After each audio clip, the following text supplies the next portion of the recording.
Hello friends, तो एक बार फिर से आपका स्वागत है मेरे यूट्यूब चैनल में इंफॉर्मेशन एंड टेक्नोलॉजी में। तो आज की ये वीडियो हम बनाने जा रहे हैं कि बिहार पुलिस में जो अभी अभी वैकेंसी निकली है, central selection board of constable police की वैकेंसी आई है और टोटल वैकेंसी है 689। तो आज की इस वीडियो में हम आपको ये बताएंगे कि आपको ये फॉर्म कैसे फिल करना है। तो सबसे पहले तो देखो, आपको इस पेज पे आना है। जो अप्लाई ऑनलाइन का लिंक है वो आपको नीचे डिस्क्रिप्शन में मिल जाएगा। उस लिंक पे क्लिक करते ही आप डायरेक्ट यहाँ पे आ जाएंगे, या फिर आप ऑफिशियल वेबसाइट के थ्रू भी इस लिंक पे आ सकते हैं। जो ये एप्लीकेशन फॉर्म है, इसकी लास्ट डेट है 14/12/2022। मतलब 14 तारीख तक आप इस फॉर्म को भर सकते हैं। तो इसके लिए सबसे पहले आपको यहाँ आके रजिस्ट्रेशन रजिस्ट्रेशन पे क्लिक करना पड़ेगा। और जैसे कि एक बार इसका वो दिखा दूँ आपको, तो ये एडवर्टाइजमेंट नंबर 2/2022 है, और जिसमें टोटल 689 पदों की भर्ती है। और वेतन है 21,700 से 53,000 तक है। तो लास्ट डेट 14/12/2022 है। ये मैंने आपको बता ही दिया है। और बाकी आप ये पूरा डिस्क्रिप्शन, जो ये अप्लाई ऑनलाइन की जो साइट है, यहाँ पे डाउनलोड करके पढ़ सकते हैं।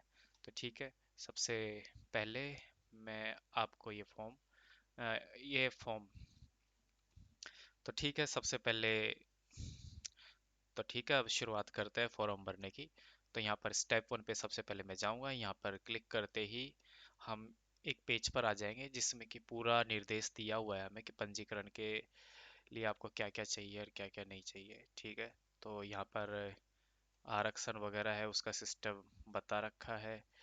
अगर और जो वो और जो न्यूनतम आयु में छूट है,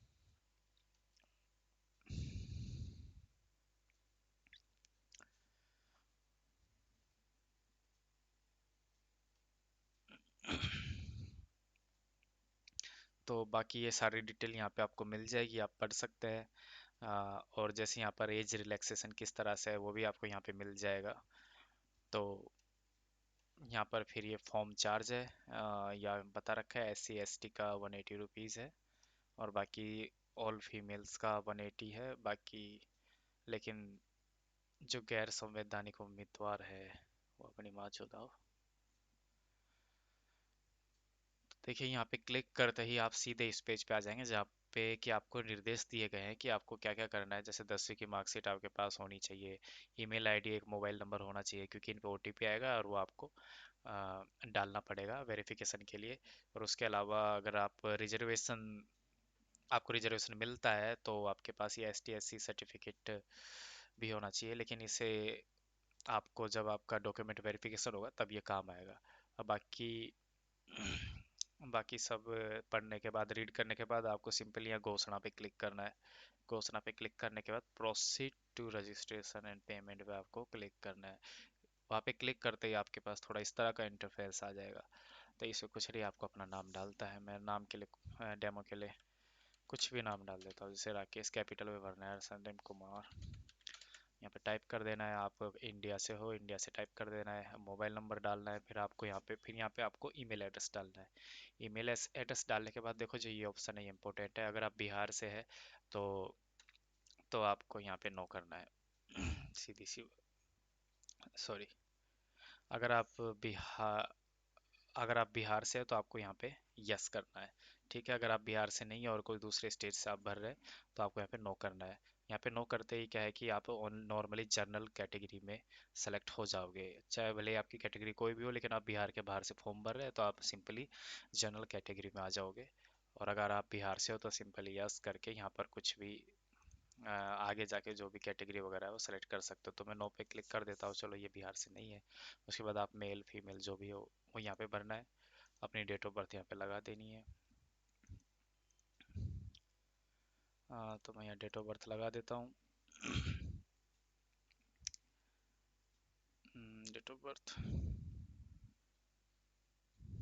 1997। Okay, sorry. तो यहाँ पर ये डेट ऑफ बर्थ मैंने डाल दी है।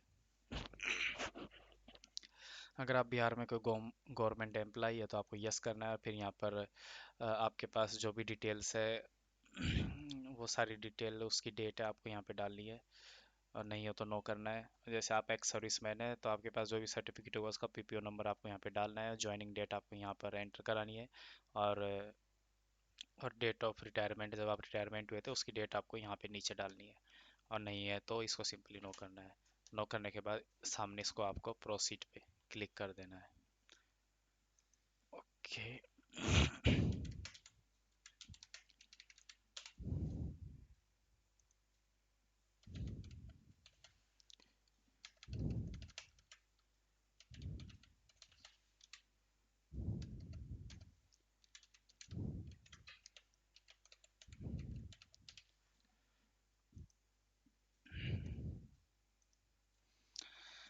तो देखिए, जैसे आप अपनी डिटेल वगैरह फिल कर देंगे, उसके बाद आप सीधे इस पेज पे आ जाएंगे। इस पेज पे आने के बाद जो आपने डिटेल फिल करी है उनको एक बार चेक कर ले।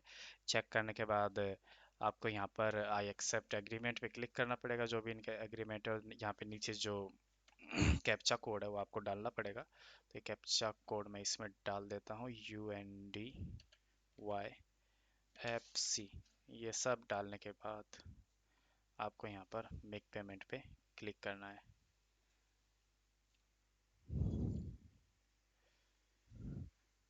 तो ठीक है, कैप्चा कोड वगैरह मैंने डाल दिया है। अब सिंपली मुझे यहाँ पर 675 आ रहा है मेरे, और उसके बाद मेक पेमेंट पर ये ऑप्शन नीचे रहता है, इस पर आपको क्लिक कर देना है।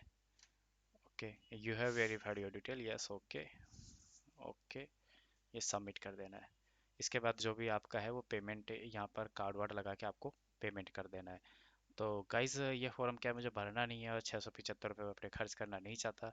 तो जैसे ही आप पेमेंट पे क्लिक कर दोगे, पेमेंट पे क्लिक करने के बाद आपको सीधा ये ऐसा इंटरफेरेंस देखने को मिलेगा, ये आपके सामने खुल जाएगा। तो यहाँ पर सिंपली आपको अपने पिताजी का नाम डालना है, फिर अपनी माताजी का नाम डालना है, और आप मैरिड हो या अनमैरिड हो यहाँ पे डालना है। आधार नंबर आप डालना चाहो तो डाल सकते हो, अदरवाइज इसे छोड़ भी सकते हो क्योंकि ऑप्शनल है। इसके बाद आपके आइडेंटिटेशन मार्क, मतलब आपके चेहरे पे कोई कटवट का निशान या तिल विल का निशान हो तो वो आप यहाँ पे लिख देना। और उसके बाद भाई आपके दादा या परदादा कोई फ्रीडम फाइटर थे, स्वतंत्रता सेनानी थे, तो यहाँ पे आपको यस करना है, और उनका कोई सर्टिफिकेट होता है उसका नंबर डालना पड़ेगा। ये सिंपली नहीं है तो आप इसमें नो कर देना।